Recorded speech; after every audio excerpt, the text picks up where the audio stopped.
Hello friends, current unplug by Rajiv के आज के वीडियो में मैं आपकी मुलाकात कराने वाला हूं झारखंड के वरिष्ठ पत्रकार शशि सिंह जी से, जो मेरे बहुत प्रिय मित्र हैं 2 दशकों से। शशि जी की खासियत यह है कि ना केवल ये पत्रकार रहे हैं, बल्कि इन्होंने कॉरपोरेट सेक्टर में भी काम किया है और इन्होंने काफ़ी सारे हिंदी धारावाहिकों के सीरियल्स के स्क्रिप्ट राइटिंग भी की है, स्क्रीन प्ले भी लिखे हैं। शशि जी वैसे तो बहुत ही प्रोग्रेसिव ऑर्गेनाइजेशंस में उन्होंने काम किया है। प्रिंट में जैसे उन्होंने अपने करियर की शुरुआत नवभारत टाइम्स से की थी और उसके बाद में वो कई जगहों पे अलग अलग जगहों पे रहे। इसी दौरान उन्होंने स्क्रिप्ट राइटिंग में भी अपना हाथ आजमाया और आज की डेट में वो स्टेट्समैन जो अंग्रेजी का अखबार है उसके झारखंड के ब्यूरो चीफ है। वो रहे हैं प्रोग्रेसिव ऑर्गेनाइजेशन में, परंतु मुझ में और उनमें हमेशा तीखी नोकझोंक होती है, मीठी नोकझोंक होती है कि मैं कहता हूं कि आप दक्षिणपंथी विचारधारा के हैं और इनका कहना है कि तुमने जो है घोर पूंजीपतियों के साथ काम किया है, फॉर्च्यून जैसी मैगजीन में काम किया है, परंतु तुम्हारी विचारधारा जो है वो लेफ्ट लीनिंग है। तो लेफ्ट लीनिंग और राइट लीनिंग की विचारधारा से हम लोग की बातचीत शुरू होती है और फिर मजाकिये तौर पे जाते हुए भारत की राजनीति, विश्व की राजनीति, हर तरीके के टॉपिक पे हम लोग डिस्कस करते हैं। मैंने सोचा कि आज जनता को भी मैं, आप अपने दर्शकों को भी इतने विद्वान व्यक्ति से मिलाऊं। शशि जी, आपका बहुत बहुत स्वागत है करंट अनप्लग बाय राजीव के आज के इस एपिसोड में। नमस्कार राजीव जी, नमस्कार। सर, मैं सीधा सवाल दागूंगा आपसे, ये समझना चाहूंगा कि नरेंद्र मोदी जी 17 सितंबर को 75 साल के हो रहे हैं और ये उनका ही बनाया नियम था कि 75 साल के होने के बाद में आपको मार्गदर्शक मंडल में चले जाना चाहिए।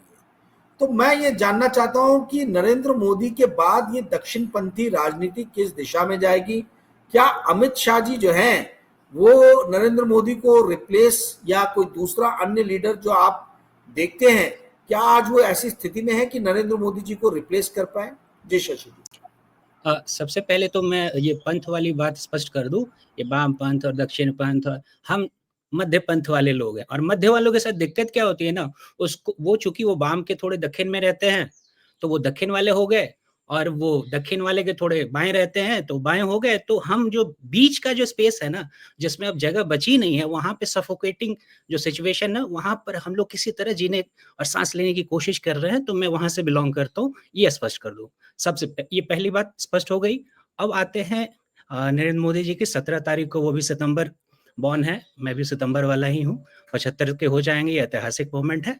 हमारे प्रधानमंत्री यशस्वी हों, चिरायु हों। और रही बात वो 75 साल की उम्र का नियम वाला, ऐसा भाजपाइयों को कहना कि ऐसा कोई लिखित में कोई नियम बना नहीं था, ये तो बस मान लिया गया था कि हाँ। तो अगर जब ऐसी बातें कही जाती है कि ऐसा कुछ लिखित नियम नहीं है, तो आप समझ सकते हैं कि ये 75 पे ये आम टपकेगा, गिरेगा और आप लोग खाएंगे, ऐसा कुछ होने जाने नहीं है। ठीक है। और रही बात उनके स्वास्थ्य को देखते हुए, तो मुझे नहीं लगता कि वो मतलब अभी अपने बूट टांगने के मूड में हैं और अभी लंबा खेल सकते हैं, लेकिन कुछ कह नहीं सकते। वो उनके फैसले बस वही जानते हैं, और दूसरे सिर्फ कयास ही लगाते रहते हैं कि ये होगा, वो होगा, और कुछ भी वो चौंकाने वाली चीज़ कर देते हैं। तो हो सकता है कि इस मामले में भी चौंकाए वो कुछ। और अगर चौंकाने का एक मेरा मेरा अगर कयास लगाने की कोशिश करूँ, तो मेरा ये मानना है कि ये कुछ ऐसा करेंगे भारतीय राजनीति में जो अब तक नहीं हुआ। इनका रिटायरमेंट जो होगा, ये अभूतपूर्व होगा। इस पे हम लोग अभूतपूर्व अभूतपूर्व किस सेंस में, मतलब थोड़ा समझाएंगे आप? तो जैसे कि ये जिस तरह का इनका व्यक्तित्व रहा है, ये अपने आप को कमजोर होकर के हटना नहीं चाहेंगे। ये अपने सिर एकदम जो अपने पूरा जब ताकत पे है, अभी भी वो बहुत ताकतवर है, ऐसे ही किसी स्थिति में वो कहेंगे कि अब मेरी जिम्मेदारी पूरी हुई, अगला जो भी चुना जाए इनके मन का या संगठन के मन का, तो वो व्यक्ति आकर के कार्यभार संभालेगा। और मतलब एकदम से अचानक सबको चौंका दे, जिस तरीके से कहते हैं धोनी ने चौंका दिया था कि एकदम कि भाई हो गया मेरा, उस टाइप से। और ये मुझे लगता है कहीं ऐसा ना हो कि ये राष्ट्रपति बन जाए। अमित शाह जी की क्या भूमिका देखते हैं आप? अब इनके अच्छे सहयोगी हैं और मतलब इनके साथ तो शुरू से इनकी छाया की तरह रहे हैं। अगर मोदी जी काया हैं तो ये छाया है। अब काया नहीं रहेगी तो छाया का क्या होगा मैं नहीं जानता, देखा जाएगा। ओके, तो आपका कहना है कि आप भी उस विचार को मानने में विश्वास रखते हैं कि हो सकता है कि नरेंद्र मोदी अगले राष्ट्रपति बन जाए भारत के, जी, इसकी आपको आकांक्षा दिख रही है? मुझे देखते उनके उनको मतलब उनकी कार्य करने की जो शैली है या उनका जो निर्णय लेने का जो तरीका है, उसमें ये कयास फिट बैठता है, हो सकता है। और ये ज़्यादा नहीं, बस हो सकता है द्रौपदी मुर्मू का के बाद वाला जो टर्म है, वहीं आ जाए। क्योंकि इनके पास सेकंड लाइन में लोगों की कमी नहीं है, इनके पास नेतृत्व तो बहुत ज़बरदस्त पड़ा हुआ है। बस ये है कि इनका कद इतना बड़ा है कि जो दूसरे लोग हैं, जो सेकंड पे होना जो हैं, वो दिखते नहीं हैं। अचानक से दिखने लगेंगे जब ये हटेंगे तब। तो ये कहा जा सकता है कि नरेंद्र मोदी ने नंबर 2 पोजीशन पे किसी को बिल्डअप होने नहीं दिया, उनकी ऐसी राजनीति रही है कि नंबर 2, ये नंबर 3, हमें नंबर 4 पे दूर-दूर तक कोई नजर ही ना आए। ये हमें लगता है कि आज नंबर 2 से नंबर 10 तक कोई है ही नहीं, जो नंबर 2 है वो 11वें नंबर से शुरू होता है, हो सकता है। लेकिन इनके पास लाइनअप तो है। उत्तर प्रदेश में योगी जी हैं, वहाँ आसाम में बहुत तेज़ी से उभर के हेमंत विश्व शर्मा जी आए हैं।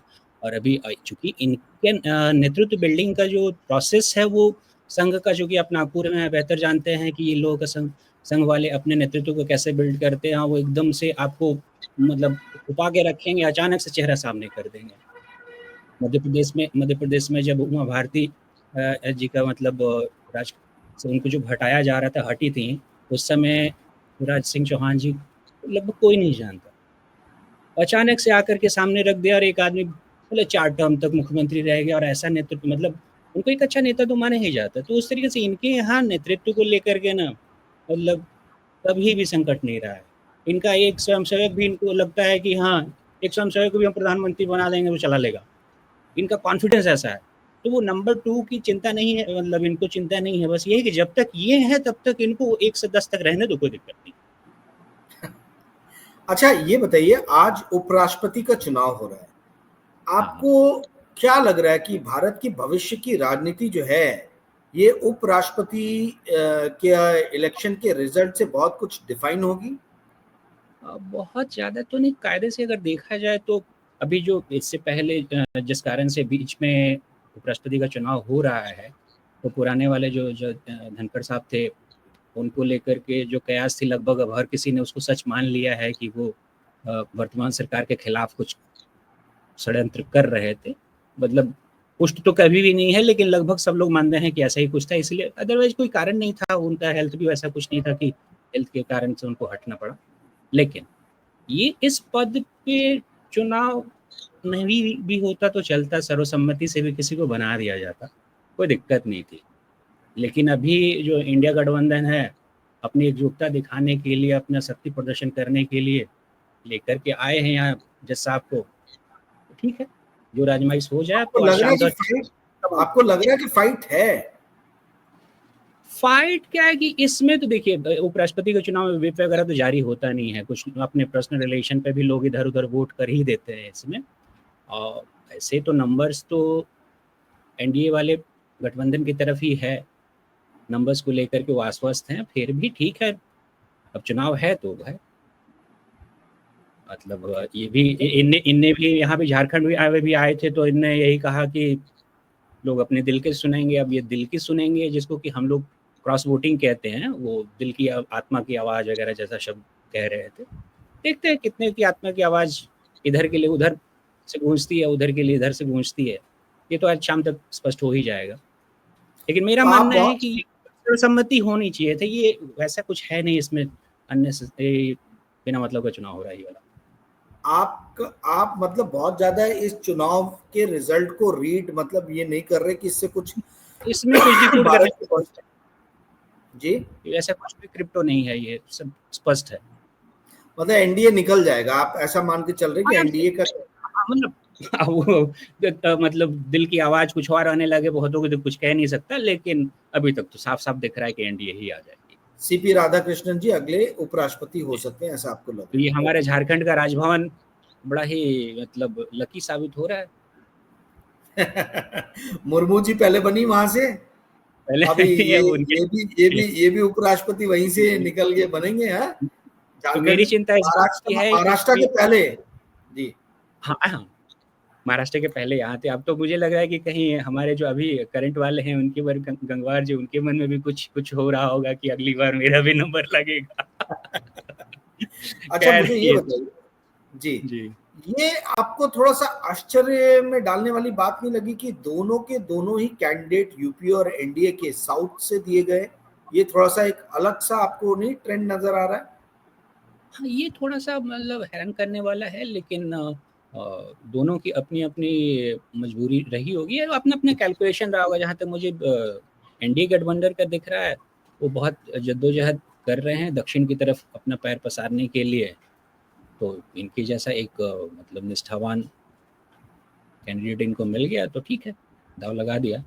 और इन विपक्ष के को लेकर के भी मतलब उनने शायद चलिए दक्षिण का दक्षिण से काटेंगे जैसा कुछ सोच रही होगी इनकी। बाकी तो इतना गंभीर मामला है भी नहीं। मैं दर्शकों की जानकारी के लिए बता दूं, सीपी राधाकृष्णन साहब 2 बार कोयम्बतूर से मेंबर ऑफ पार्लियामेंट रहे भाजपा के टिकट पे। वो तमिलनाडु में भाजपा के अध्यक्ष भी रहे स्टेट के। 2009, 2014 और 2019 के 3 इलेक्शन वो लगातार हारे। उसके बाद में उनको राज्यपाल बनाया गया। तो उन्होंने काफी लंबी पारी पॉलिटिक्स की, इलेक्टोरल पॉलिटिक्स की खेली है। 2 बार मेंबर ऑफ पार्लियामेंट कोयम्बतूर यानी तमिलनाडु जैसे राज्य से अपनी सीट निकालना ये कोई छोटी बात नहीं है। आपको मालूम है तमिलनाडु की राज्य राजनीति जो है वो बहुत ज्यादा कोई भाजपा फेवर वाली राजनीति नहीं है। हालांकि शशि जी ने सही कहा कि बहुत कोशिश भाजपा कर रही है दक्षिण के राज्यों में अपने पैर पसारने की, और उसमें से एक शायद उनको दाव ये लग रहा है कि अगर हम वाइस प्रेसिडेंट साउथ से देते हैं तो थोड़ा सा प्रचार प्रसार करने में दक्षिण में मदद मिलेगी, क्योंकि 2026 में तमिलनाडु में भी असेंबली इलेक्शंस है। शशि जी, आप जिस स्टेट में हैं झारखंड, वहां वहां की राजनीति थोड़ा समझाइए, क्योंकि ऐसा सुनने में आया है कि पिछले कुछ दिनों से हेमंत सोरेन जी जो हैं वो भाजपा के साथ भी बहुत उनके अच्छे रिलेशनशिप बन रहे थे। तो ये क्या इक्वेशन जो वहां ऑलरेडी बना हुआ है कांग्रेस और जेएमएम का लेके, कहीं उसमें किसी तरीके की टूट का तो या किसी तरीके की खिंचाव का तो निशाना या ये इंडिकेशन नहीं दे रहा? नहीं, ये जिस तरीके से जो इनका बदला बदला रुख दिख रहा था पिछले कुछ समय से हेमंत सोरेन का, तो भाजपा की करीबी नहीं, वो केंद्र से अपने संबंध सुधारने की कोशिश कर रहे थे। अब सौभाग्य या दुर्भाग्य से भाजपा की सरकार है केंद्र में, तो माना जा रहा था कि ये भाजपा से संबंध सुधार रहे हैं। भाजपा से संबंध सुधारने की उनको कोई ज़रूरत नहीं है। यहाँ पर भाजपा ही उनकी मुख्य प्रतिद्वंदी है और यहाँ की राजनीति में इस वक्त भाजपा के साथ जाना तो कोई तुक नहीं बनता उनके लिए। अब ये बहुत अच्छी स्थिति में हैं वो, उनके जो सहयोगी भी हैं इस वक्त उनके साथ मजबूती से खड़े हैं। और अगर यहाँ का लोकल अलाइनमेंट भी देखें तो कांग्रेस और इनका जो जेएमएम का है गठबंधन ठीक है। और ये इस तरीके से वोट का जो एक इक्वेशन है, आदिवासी इनके साथ, फिर यहाँ कांग्रेस की वजह से मुस्लिम मतदाता एकदम से कंसोलिडेट होकर के इनके पीछे रहते हैं। तो ये 2 बड़ा चंक है जिसकी वजह से ये आराम से इनको शासन पे कोई दिक्कत नहीं आने वाली है। भाजपा दूसरी बार सत्ता से बाहर है तो थोड़ी कमज़ोर हुई पड़ी है, तो वो लोग इस तरह के शगुफ़ा उड़ाते रहते हैं कि भाजपा की तरफ आ रहे हैं। इसमें एक तरीके से ये भाजपा वालों की तरफ से उड़ाई हुई हवा थी, वो जा नहीं रहे हैं कहीं। उनको कोई फ़ायदा नहीं है बीजेपी वालों से सटने से। उल्टा बीजेपी वाले चूँकि बहुत लंबे समय से अब सत्ता से यहाँ बाहर हैं, तो उनको थोड़ी छटपटाहट हो रही है, इसलिए इस तरह की बातें होती रहती हैं। अच्छा, रही बात भाजपा की आपने बात की झारखंड में, तो कहा आता है कि भाजपा झारखंड में कई फैक्शंस में डिवाइडेड है। एक अर्जुन मुंडा फैक्शन है, तो एक बाबूलाल मरांडी फैक्शन है। ये तो आपस में बहुत पुराने प्रतिद्वंदी रहे ही हैं। फिर उसके बाद में जो बीच में सीएम बने थे उनका अपना एक फैक्शन है। तो ये अलग अलग फैक्शंस के बीच में भाजपा झूल रही है वहां पे, जिसका बहुत ज्यादा खामियाजा झारखंड स्टेट भाजपा को भुगतना पड़ रहा है। क्या इस बात में दम है? क्या सभी लोग बाबूलाल मरांडी की अध्यक्षता को स्वीकार करके शांतिपूर्वक तरीके से भाजपा को मजबूत करने का प्रयास कर रहे हैं, या उसके ठीक उल्टे चीज नजर आ रही है? ये एक तरीके से चूंकि बाबूलाल मरांडी जी की जो अपनी मतलब इमेज रही है कि वो बड़ा ही शांत संयत और मतलब इमेज उनकी अच्छी रही है, तो एक तरीके से यहाँ के जो भी फ्रिक्शंस हैं उसको ढकने के लिए वो एक चादर की तरह से काम आ रहे हैं। वो उन इतने वरिष्ठ हैं कि बाकी कोई भी अनुशासनहीनता करने की कोशिश नहीं करेगा कि उनके खिलाफ कोई कुछ कह दे, लेकिन एक तरीके से स्टॉप लॉक अरेंजमेंट ही है। भाजपा को अभी क्या करना है खुद नहीं समझ में आ रहा है, तो तब तक यथास्थिति बनाए रखी जाए। और बाबूलाल जी मतलब निजी तौर पे बड़े ही सबके साथ मतलब सारे लोगों से अच्छा ही संबंध रखते हैं, तो सब लोग किसी तरह मिला-जुला करके अभी चल रहा है। बाकी अगर कद की बात करें तो अर्जुन मुंडा का भी अपना एक यहाँ पर रहा है, और पिछले वाले जो थे उनका भी ठीक-ठाक रहा, रघुवर दास जी का, इनका भी ठीक-ठाक है। लेकिन अब जो इससे आगे बढ़ना, अब इन 3 नेताओं के बियॉन्ड जाकर के भाजपा को देखने की ज़रूरत है, जो अभी मुझे यहाँ दिख नहीं रहा है कि कोई चौथा सामने आए। उसके लिए मतलब लाइन में बहुत लोग हैं और अपने-अपने दावेदारी पेश करने की कोशिश कर रहे हैं, लेकिन ये तीनों इतने बड़े हैं कि उनके नीचे वो सब छुप जा रहे हैं। और इन तीनों के दम में से किसी के दम पे आगे बढ़ेंगे ऐसा दिख नहीं रहा है। अगर ऐसा होता तो मतलब इस बार रिज़ल्ट आना चाहिए था, रिज़ल्ट नहीं आया। तो ये किसी तरह क्या आपको क्या मेन कारण दिख रहा है कि भाजपा के अंदर में वहां यूनिटी नहीं बन पा रही है स्टेट फैक्शन? भाजपा के साथ एक दिक्कत यहाँ ये दिख रही है कि मतलब हालांकि इनके इस दल में बहुत सारे आदिवासी नेता हैं, लेकिन आदिवासियों में इनकी पैठ वैसी बन नहीं पा रही है जैसी होनी चाहिए थी। और इस पे अभी भी अगर देखें तो एक बिहारियों की पार्टी का तमगा इनसे चिपका हुआ है। अगर यहाँ के लोगों को देखें तो झारखंड में 3 समूह है। एक जो जेएमएम कांग्रेस वालों की तरफ स्वाभाविक झुकाव रखता है, दूसरा एक आजसू नाम की पार्टी है, जानते होंगे आप। तो उनका एक जो सबसे बड़ी जनसंख्या समूह है महतो कुर्मी लोगों का, वो उसके पीछे रहते हैं हर हाल में। और उसी फ्रिक्शन में से एक निकल के एक नए नेता और आए हैं जयराम, तो उसमें बंटवारा वो हो रहा है। अब बाकी बचे जो सारे हैं वो भाजपा की तरफ आ जाते हैं, लेकिन वो जो सारा भी है सब मिलाकर के भी उतनी बड़ी संख्या बनती नहीं।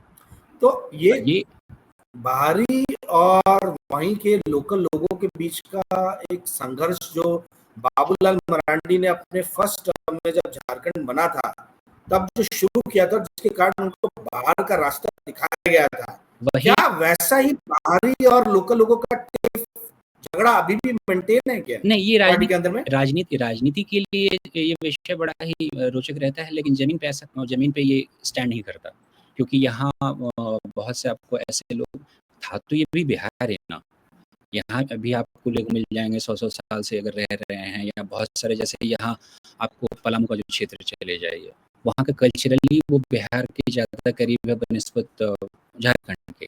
तो अभी भी इस तरह की धारणा रहती है कि पलामू वाला तो बिहारिया है टाइप से। तो अब बताइए एक ही राज्य में रह कर एक जिला को आप अलग तरीके से, तो ये बस ये बतियाने के लिए, राजनीति के लिए ऐसा विषय है। जमीन पे सौहार्द। तो आपके राज्य झारखंड से एक बड़े ही कंट्रोवर्शियल लीडर है निशिकांत दुबे जी, इनकी क्या पैठ है वहां के स्टेट बीजेपी के अंदर में? थोड़ा इसके बारे में बताएं कि भाई उनका भी कोई फैक्शन है उनका स्टेट बीजेपी के अंदर में, कहां तक उनकी पैठ है? क्योंकि बातें तो बहुत बड़ी बड़ी करते हैं वो पार्लियामेंट के अंदर। दिल्ली मीडिया को बड़ी आकर्षित करते हैं क्योंकि वाचाल है। दिल्ली मीडिया को जिस तरह का मसाला चाहिए ना, तो वो बहुत अच्छे से दुबे जी प्रोवाइड कराते हैं। उनके पास हर तरह का चीज़ मिलेगा, मतलब ड्रामा मिलेगा, मतलब उनकी कहानियों में तो जो चीज़ ढूँढिए निशिकांत जी आपको देंगे। तो दिल्ली को मसाला चाहिए और दुबे जी मसालेदार आइटम है, आपको वो मसाला देंगे। रही बात एक नेता के की हैसियत की, तो दमदार नेता है, अपने क्षेत्र में उनकी जलवा है, कोई दिक्कत नहीं है। लेकिन मतलब ऐसा कि यहाँ से बाकियों से आगे हैं ऐसा कुछ नहीं है, मतलब उनके जैसे यहाँ बहुत नेता हैं। अच्छा, उनके जैसे बहुत तो हाँ, बोलते उनके जैसे यहाँ बहुत है, चूँकि वो बोलते ज़्यादा हैं और ऑन स्क्रीन अच्छे लगते हैं, बढ़िया बोलते हैं, तो टीवी वाले कैमरा उधर दिल्ली में मिलते हैं ना वो ज़्यादा, झारखंड में उनको वैसा नहीं है। अच्छा, ठीक है, और वो हाँ, उन पे तो ये भी कहते हैं कि भाई अमित शाह के अगर वो दिन के हैं तो दिन, रात के हैं तो रात, वो वाले कैटेगरी के हैं। तो उन्होंने अगर रात को दिन कह दिया तो फिर ये इनके लिए वो दिन ही रहेगा। तो मनोरंजक है। मतलब कंप्लीटली मनोरंजक अमित शाह भक्त है, आप ऐसा कह लीजिए कि अमित शाह उनके गाइड है, और जैसा हाँ, अमित शाह जिस दिशा में हाके। हाँ, अब हर किसी का प्रशंसक तो मतलब वो अच्छे वाले प्रशंसक हैं, उनके साथ मतलब उनके लिए बुरा नहीं चाहते हैं, अच्छा चाहते हैं। ओके, उसके लिए किसी और का बुरा होना वो नहीं कह सकता, वो हो सकता है, उनका बुरा नहीं होना चाहिए। झारखंड मतलब अब मुक्ति सोचिए इतना इतना इंटरेस्टिंग है वो आदमी कि मतलब कुछ का कुछ, मतलब पार्टी के अंदर में ही जो पार्टी की तय लाइन है उससे भी खिलाफ जाकर के कुछ बोलना शुरू कर देते हैं। ये मतलब योगी जी के बारे में कुछ बोल देंगे तो किसी और के बारे में कुछ बोल देंगे, भाई आप ही के पार्टी के लोग हैं क्यों बोलते हो, तो बस उनको बोलने में मजा आता है। अच्छा, जो और आप हम लोग तो बोलने और सुनने वाले लोग हैं, मजा आता है, तो चलिए बतियाते हैं उनसे उनकी बातें करते हैं, तो यही है उनका। मतलब वो वाचाल है, जो आपने पहला लाइन बोला कि बातचीत जी के जी जी। शौकीन है, वाचाल है, बहुत ज्यादा बातें करते हैं, हाँ हाँ इसलिए मीडिया को बहुत आकर्षित करते हैं, दिल्ली की हाँ मीडिया हाँ हाँ। बाकी वो भी ऐसे बाकी स्टेट। नेता ऐसे ही हैं, उनसे ज़्यादा गंभीर और ज़्यादा गहराई वाले नेता यहाँ हैं, मौजूद हैं। और इनके बीजेपी में भी तो कल्चर भी है कि भाई थोड़ा कम बोलो, मजबूती से जड़ पकड़ के रहो, वैसे यहाँ नेता हैं, कोई दिक्कत नहीं है। यशवंत सिन्हा जी और उनके बेटे जो हैं, जसवंत सिन्हा, इनकी इनकी राजनीति खत्म हो गई है क्या, जयंत सिन्हा जी की और यशवंत सिन्हा जी की, झारखंड में? खत्म जैसा ही दिख रहा है, मुझे नहीं लगता कि वापस से जयंत सिन्हा का दौर आएगा। एक्टिव नहीं है जरा भी। एक्टिव भी नहीं है और मुझे नहीं लगता कि वो रुचि भी उनमें बची होगी, क्योंकि अच्छा, वो अलग ही लेवल पे वो चीज़ों को देख रहे थे, समझ रहे थे। ज़मीन पे उतरने में थोड़ी उनको परेशानी हो रही थी, ऐसा लोगों का मानना है, और इसी वजह से उनका टिकट भी कटा कि वो पब्लिक के लिए उतना अवेलेबल नहीं रहते हैं। चूँकि वो खुद भी मानते थे कि थोड़ा ज़्यादा बड़े हैं और थे भी, मतलब वैचारिक रूप से समृद्ध आदमी थे, पढ़े लिखे आदमी थे। इसकी वजह से यहाँ से मतलब अभी विराम है, और राजनीति तो ऐसी खेती है कि भाई 4 साल बंजर भी रह जाए तो फिर हल चल जाता है, कुछ कह नहीं सकते, लेकिन इस वक़्त अभी निकट भविष्य में दिख नहीं रहा कुछ उनके लिए।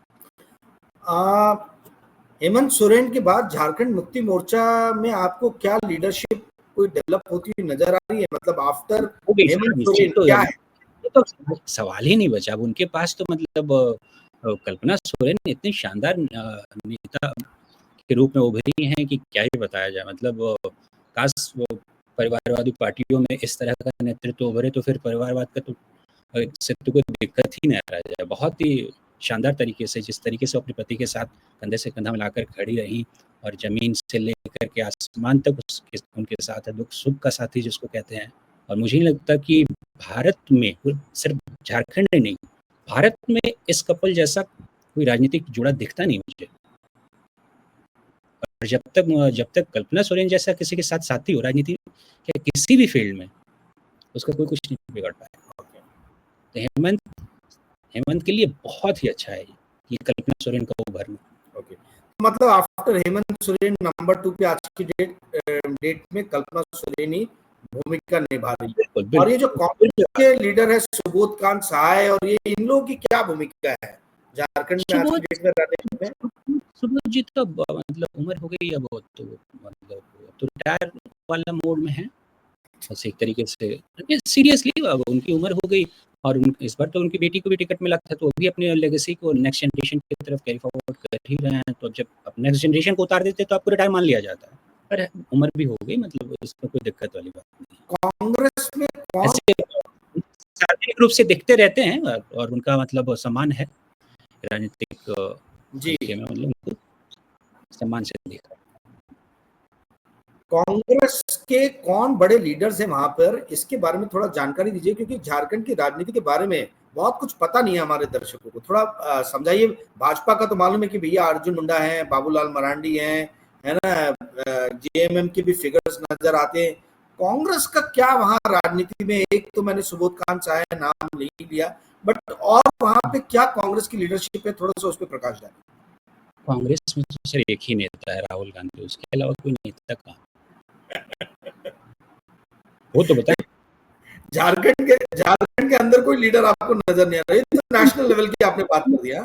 उनने जिसको कह दिया आज, वो कह दे शशि हमारे यहाँ के नेता हो गए तो मैं हो जाऊंगा नेता। आपको बोलने की भाई राजीव जी अब कांग्रेस का यहाँ हो गया बड़े नेता। इसमें मैं थोड़ा सा आपसे मेरा मतभेद है, क्योंकि कांग्रेस को बहुत सालों से मैं देख रहा हूँ, कांग्रेस में हर शहर में एक दमदार लीडर है और कांग्रेस की जो युवा पीढ़ी है बहुत स्ट्रांग है। जैसे आज मोदी जी का आपने बोला कि नंबर 1 के बाद नंबर 10 तक कोई है ही नहीं, नरेंद्र मोदी है और उसके बाद कोई है नहीं, ये चीज आप कांग्रेस में नहीं बोल सकते। कांग्रेस में प्रियंका गांधी भी सशक्त रूप में खड़ी है। कांग्रेस के अंदर में वक्त आया है तो खड़से जी जो हैं, खड़गे जी, वो भी आपको नजर आएंगे। कांग्रेस में राहुल गांधी को सेंट्रल फिगर रखा गया है, क्योंकि युवाओं के अंदर में बहुत ज्यादा कांग्रेस ने एक तरीके से समझिए कि अपनी पकड़ जो थी वो खो दी थी, और मध्यम वर्गीय परिवारों में जो बेसिकली इनको किसी समय में वोट किया करता था, परंतु वो पूरा का पूरा चला गया। और Gandhi family, of course Gandhi family को जो है वो एपी सेंटर में कांग्रेस की रही है। लोग परिवारवाद की राजनीति का उसके ऊपर में तमगा लगाते हैं, वो एकदम सही है। राहुल गांधी के बाद प्रियंका गांधी को देखा जाता है तो ये परिवारवाद का ही एक समझ लीजिए कि एक परचम है। उसमें भी मैं कुछ हद तक आपके साथ में सहमत रहूंगा, पर मैं इस बात में बिल्कुल भी आपके साथ में सहमत नहीं हूं कि कांग्रेस के अंदर में लीडरशिप नहीं है। जैसे आपने बोला कि भाजपा के अंदर में लीडरशिप की कोई कमी नहीं है, मैं ये बताऊंगा कि भाजपा से बहुत ज्यादा लीडरशिप में पेनिट्रेशन कांग्रेस में है। इन्होंने 75 साल में 60 साल इस देश को चलाया है, तो 60 साल देश को चलाने वाली पार्टी के अंदर में लीडरशिप आप कहें कि नहीं कोई है, ये थोड़ा मुझे लगता है कि मतलब सेंटर से राइट की तरफ आप खिसक गए हैं शायद, इसलिए थॉट आया। आपको एक नाम लेते हैं, शशि थरूर शायद कांग्रेस के ही नेता है। नहीं, ऐसे तो नितिन गडकरी भी भाजपा के लीडर है, पर कहने का अर्थ ये है नितिन गडकरी भी आज भाजपा में बने हुए हैं, शशि थरूर भी कांग्रेस में बने हुए हैं। खड़गे जी को लेकर के तो खड़गे जी भी बस मतलब ऐसे ही किस वहाँ गांधी परिवार ने बोला इसलिए वो नेता है। नहीं वो ठीक है। आप जैसा अब मुझे बताइए कि जो भाजपा के आज की डेट में नड्डा जी है अध्यक्ष, नड्डा जी की क्या भूमिका है? नड्डा जी यस मैन के अलावा और क्या है? जैसे आप खड़गे जी का बता रहे हैं, तो नड्डा जी कौन से अलग हैं भाई? जो राजनीतिक पार्टी 1.5 साल से अपना प्रेसिडेंट नहीं बना पा रही है, आप समझिए वो राजनीतिक पार्टी किस रूप से पंगु है, जिसको आपने लीडर कहा कि नंबर 1 पे वो है, बाकी नंबर 10 तक कोई नजर नहीं आता। इनके यहाँ तो गनीमा तो 1.5 साल से नहीं चुन पा रहे हैं, उनके यहाँ तो पता नहीं कितने साल से नहीं चुन पा रहे हैं। नहीं, खड़गे जी तो है ही, खड़गे जी तो बन ही गए हैं, देखिए है ना, किन परिस्थितियों में कैसे आए बस। तो ये तो खैर मतलब इसमें तो कोई मतलब दो राय है ही नहीं। वहाँ गांधी परिवार, यहाँ संघ परिवार। अब इससे इतर कुछ भी सोचना मतलब बस मनोरंजन है और कुछ नहीं। हाँ, तो बेसिकली लीडरशिप कैसे डेवलप हो, क्या आज की डेट में तो संघ की भी नहीं सुन रहे मोदी जी। आज भी कांग्रेस के पास वो प्रोसेस नहीं है कि मतलब जमीन से उठा करके कैसे एक जमाने में इनमें था कि सेवा दल और ये इस तरह के बहुत सारे संगठन थे। खड़गे जी का राजनीतिक करियर 8 बार के एमएलए, और आप सोचिए कि मतलब वो आदमी जिला पंचायत से, पंचायत लेवल से खड़े होकर आज राष्ट्रीय अध्यक्ष हो गया। ये चीज नड्डा जी भी नहीं बोल सकते, कोई नहीं बोल सकता है, ये ना नरेंद्र मोदी नहीं बोल सकते। नरेंद्र मोदी को तो सत्ता मिली है, अडवाणी जी ना, पहली बात, अडवाणी जी अगर चाहते मैं हैं, बीजेपी का अडवाणी प्रवक्ता नहीं हूँ कि मैं उनकी बात करूँ, जो बात है नहीं, वो बात है। एग्जैक्टली, हाँ, हाँ, नहीं, मैं वही बता रहा हूँ कि जो टीका टिप्पणी जिस तरीके से हुआ कि भाई राहुल गांधी के अलावा कोई और लीडर नहीं है, उस पे मैं ये बता रहा हूँ कि भाई ये यदि सच वहां बात है, लीडर नहीं है, इस सच बात है, राहुल राहुल गांधी के अलावा कोई लीडर नहीं है। और इस वक्त बीजेपी में नरेंद्र मोदी के अलावा कोई लीडर नहीं है, सही बात है। ये दोनों हटे तो फिर पता चले कि इनका कौन लीडर है। इनकार एग्जैक्टली, है, ये कभी भी एग्जैक्टली, होता है, जो भी है ना सत्ता के शीर्ष पे जब भी रहा है। और दोनों पार्टियों की संरचना इसी तरीके की है, उनकी संरचना ऐसी है कि वहाँ परिवार से बाहर सोच नहीं सकते, उनका उनका स्ट्रक्चर वैसा है कि वो उसी तरीके से चलते हैं। तो सबका अपना अपना, हर परिवार का अपना एक कल्चर होता है। तो इन दोनों राजनीतिक दलों का अपना अपना कल्चर है। ये उसको चिढ़ाए कि आप हमारे जैसे नहीं हो, कहे कि आप हमारे जैसे नहीं हो, तो ये फिर तो अंतहीन सिलसिला हो जाएगा। नहीं, दोनों ये का अपना इस बात से मैं बिल्कुल बिल्कुल सहमत हूँ कि दोनों पार्टियों का जो कल्चर है वो एक परिवार से आगे बढ़ नहीं पाता, जैसा आपने कहा, दूसरा संघ परिवार से आगे बढ़ नहीं पाता। परंतु ये भी मैं आपसे जानना समझना चाहूंगा कि जब भी कोई प्रधानमंत्री बन जाता है भाजपा से, तो वो हम्म, संघ को दरकिनार करने लग जाता है। हमको रज्जू भैया और अटल बिहारी वाजपेयी के बीच की खटपट आज भी याद है। ब्रजेश मिश्रा को हटाने को लेके कितना ज्यादा अटल बिहारी वाजपेयी के ऊपर में प्रेशर बनाया गया था। अटल बिहारी वाजपेयी जी उस प्रेशर में आए नहीं थे। दो दो इंपॉर्टेंट पोजीशन ब्रजेश मिश्रा जी उस टाइम में होल्ड कर रहे थे, एनएसए भी थे और पीएमओ में आप समझ लीजिए कि प्रिंसिपल सेक्रेटरी भी थे, मेन करता धरता पीएमओ में वही थे। इस चीज को लेकर संघ परिवार ने बहुत प्रेशर भी बनाया था और आज की उस टाइम में अटल बिहारी वाजपेयी ने वो प्रेशर को जो है बड़े ही मतलब सुगमता के साथ में जो है उसको साइड कर दिया था और इसी का खामियाजा उन्हें 2004 के इलेक्शन में भुगतना भी पड़ा।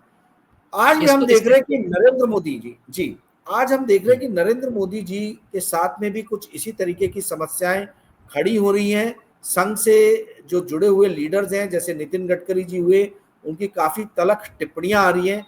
तो आप क्या देखते हैं कि वही पुनरावृत्ति फिर से होगी अगर इलेक्शन होता है, मिड टर्म पोल हो जाते हैं तो, और नरेंद्र मोदी को ही भाजपा चेहरा बनाती है, तो क्या वही चीज आपको देखने को मिल सकता है जो 2004 में हुआ था?